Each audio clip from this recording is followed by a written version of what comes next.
నగరాలలో మహిళలు వేలాదిగా రోడ్ల మీదకి వచ్చి మీటర్లను తీసుకొచ్చి రోడ్డు మీద పడేసి తగలబెట్టిండ్రు. మీకు దానికి సంబంధించిన వీడియోలు కూడా చూపిస్తా. ఇక్కడ వస్తుందా? ఇక్కడ వస్తే పెట్టండి, ఒక్కసారి అది చూడాలి.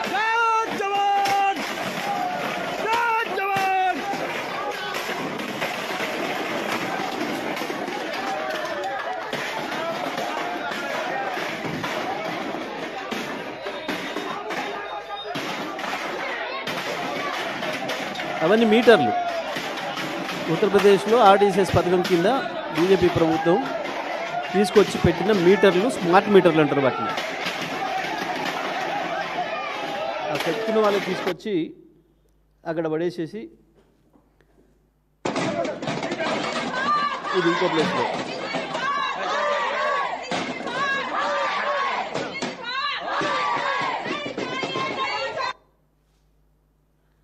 ఓకే.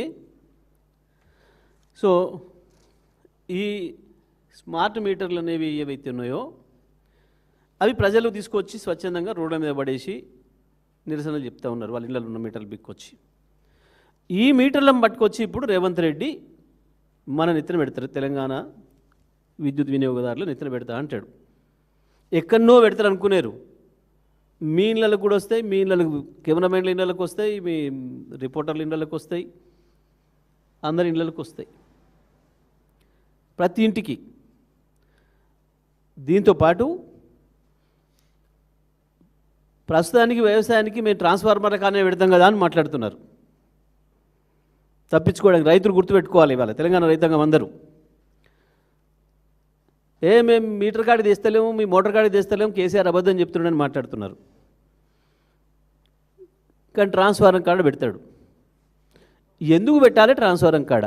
నీ దగ్గర ఏం ఆలోచన లేకపోతే దాన్ని ఉపయోగించుకొని రేపేదో నీ కత్తెర పెట్టడం కొరకు కాకపోతే రైతుకు 24 గంటలు ఉచితంగా ఇస్తారన్న మాట నిజమే అయితే ఎందుకు ట్రాన్స్ఫార్మర్ దగ్గర పెట్టాలి కరెంట్ మీటరు? ఏం అవసరం, ఇవ్వని అవసరానికి. ఇక స్మార్ట్ మీటర్ల కథ. ఇప్పుడు ఒక్కొక్క మీటర్కు 6,000 రూపాయల పైన, 6,500 పైన ఉంది. ఇప్పుడు ఆయన తాబేదారికి ఇవ్వనుకోనికి, ఆయనకి ఇష్టమైనవనికి దానికి 7,000 పెంచుతాడో 7,500 పెంచుతాడో. ఈ మీటర్ల కాంట్రాక్ట్కి ఒక స్కామ్, రైతుల జేబుల్లో డబ్బులు గుంజడానికి ఒక స్కామ్. ఏం జరుగుతుంది ఈ మీటర్తోని? మీ కరెంటు మీకు ఎప్పుడు వద్దో తెలియదు. ముందు రీఛార్జ్ చేసుకోవాలి. ఇప్పుడు ఇంతకుముందు మన ఈ ఫోన్లలో ప్రీపెయిడ్ ఫోన్స్ అని ఉంటాయి కదా కొన్ని, అది అయిపోతే ఆ క్షణం ఆగిపోతుంది. మీరు ఏం చేస్తారు అని అంటే, ఇప్పుడు మీకు నెలకు 300 బిల్లు వస్తుంది అనుకుందాం. 300 సరిపోయే రీఛార్జ్ చేసుకొని పెట్టుకుంటారు మీరు. వాడు ధర పెంచిండనుకో అది 20 రోజులకే సరిపోతే 20 రోజుల నాడు కథం అయిపోతుంది. మధ్యరాత్రి మీకు రాత్రి 11 గంటలకో 10ంటికో కట్ అయిపోతుంది కరెంట్, ఆటోమేటిక్గా అయిపోతుంది, చీకటి అయిపోతుంది మీ ఇల్లు. ఇక తెల్లవారిందాక మీకు కరెంట్ దిక్కుండదు. మళ్ళీ మీరు పైసలు సంపాదించుకొని వానికి దాంట్లో కొట్టి మళ్ళీ నాకు ఇంత మళ్ళీ 10 రూపాయలదో 20 రూపాయలదో 50 రూపాయలదో మీకు వెళ్ళిందని బట్టి ఈరబాబు అంటే ఇవ్వాలి. అంటే పేద ప్రజలకి చీకటి బతుకులు తప్ప ఇది పేదలను ఉద్ధరించడానికో పేదల్ని బాగు చేయడానికో తెచ్చే స్కీమ్ కాదు. ఆ మాటకు వస్తే ఎవరిని కూడా విద్యుత్ వినియోగదారులను వాళ్ళ నెత్తి మీద బాధటానికి ఇష్టం వచ్చిన పద్ధతుల్లో వీళ్ళు మనతో ఆటాడుకోవడానికి మన చేతులు ఏముండదు. ఇక వాడు ఇక్కడ అనుకుంటే కనెక్షన్ కట్టే. ఇంకా దీని రాబోయే కాలంలో చాలా లింకులు పెట్టబోతారు. మంచినీళ్ళకు కూడా ఏదైతే హైదరాబాద్లో మీటర్ పెట్టి వసూలు చేస్తా అని చెప్పిండో, మంచినీళ్ళ బిల్లు కట్టకపోతే కూడా కరెంటు కట్ చేస్తాడు, లేదా కరెంటు బిల్లు కట్టకపోతే మంచినీళ్ళు కట్ చేస్తాడు. అన్నీ ఒకటి. ఇవన్నీ దేని కొరకు, ఎవరి కొరకు? మొన్న వాళ్ళ గురువుగారు మోడీ గారు అడిగిపోయారు కదా వచ్చి,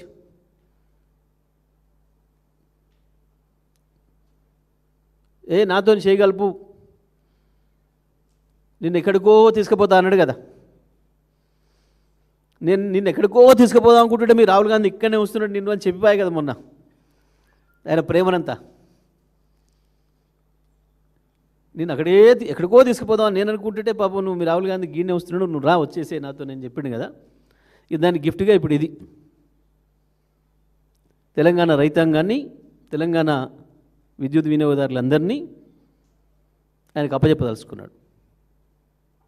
అల్టిమేట్గా దీన్ని ప్రైవేటీకరణ చేయడానికి చేసే కుట్ర. దీన్ని ప్రైవేటీకరణ చేయాలి. ఇప్పుడు ఆయన పథకం అంతా అది చేసి ఏం చేయాలి? ఈ పథకంలో చేరినాక 2 సంవత్సరాల లోపల నువ్వు ఈ కరెంటు మీద నువ్వు పెడుతున్న ఖర్చు ఎంతో ఆదాయం కూడా అంతే వచ్చేటట్టు చేయాలి 2 ఏళ్లలోనే. ఇప్పుడేమో రకరకాల స్కీముల పేరు మీద ప్రభుత్వం 10,000 15,000 కోట్లు డిస్కమ్లకు ఇసుకుంటూ వచ్చింది. ఇప్పుడు ప్రభుత్వం నుంచి బాధ్యత నుంచి తప్పించుకోవాలి. ఇవాళ లిఫ్ట్ ఇరిగేషన్లతోని రైతులకు ఉచితంగా నీళ్ళు ఇస్తున్నాం. మోటార్లకే కాకుండా మామూలు రైతు తను పెట్టుకున్న మోటార్కి కాకుండా లిఫ్ట్ ఇరిగేషన్ల ద్వారా కూడా ఇస్తూ ఉన్నాం. ఇది ప్రభుత్వమే ఇప్పుడు ఆ ఖర్చును భరిస్తూ వస్తుంది. రేపు దాన్ని మొత్తం మళ్ళీ రైతుల మీదకి ట్రాన్స్ఫర్ చేస్తారు. మొత్తం లిఫ్ట్ ఇరిగేషన్తో మీరే కదా పంటలు పండించుకుంటుంది కాబట్టి మీరే బిల్లు కట్టాలి.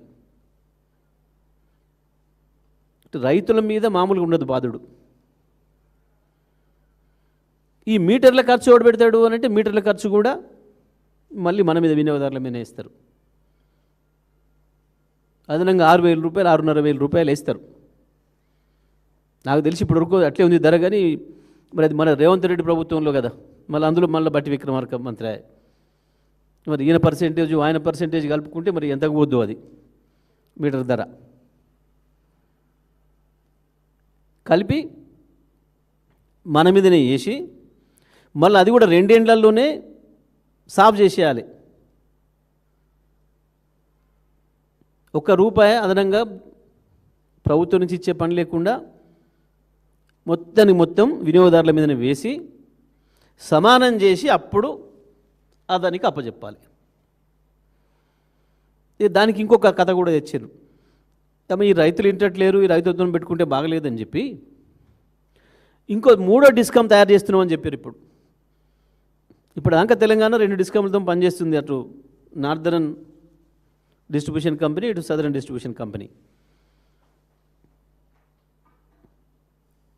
అటు ఆదిలాబాద్, నిజామాబాద్, మెదక్, వరంగల్, ఖమ్మం ఏమో నార్దర్న్ కింద ఉంది.